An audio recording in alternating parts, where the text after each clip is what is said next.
ফোরামন two, দহন, ফরহান, ধামাল, তুফান সিনেমাগুলো দিয়ে ঢালিউডের সবচেয়ে চাহিদা সম্পন্ন পরিচালক হিসেবে নিজেকে প্রতিষ্ঠিত করেছেন রায়হান রাফি।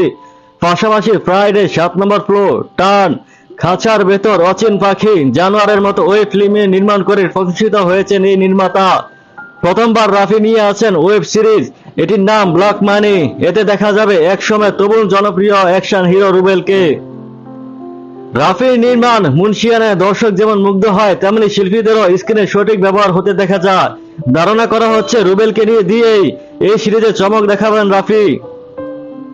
সিনেমায় অনিয়মিত নায়ক রুবেল, এই কাজটির মাধ্যমে 90 দশকের মারকুটে এই নায়কের ডেবিউ হতে যাচ্ছে ওয়েব দুনিয়ায়। শোনা গিয়েছিল এই সিরিজের নায়িকা হিসেবে থাকবেন ছোট পর্দার জনপ্রিয় অভিনেত্রী তানজিন তিশা। এখন নাকি রাফির এই অভিনেত্রী প্রেমে পড়েছেন, তবে সেই গুঞ্জন মিথ্যা প্রমাণ করে ব্ল্যাক মানির নায়িকা হিসেবে নির্বাচন করেছেন জনপ্রিয় চিত্রনায়িকা ফুজা চেরিকে। ব্ল্যাক মানি নির্মাণ উপলক্ষে রাজধানীর একটি হোটেলে সংবাদ সম্মেলনের আয়োজন করা হয়।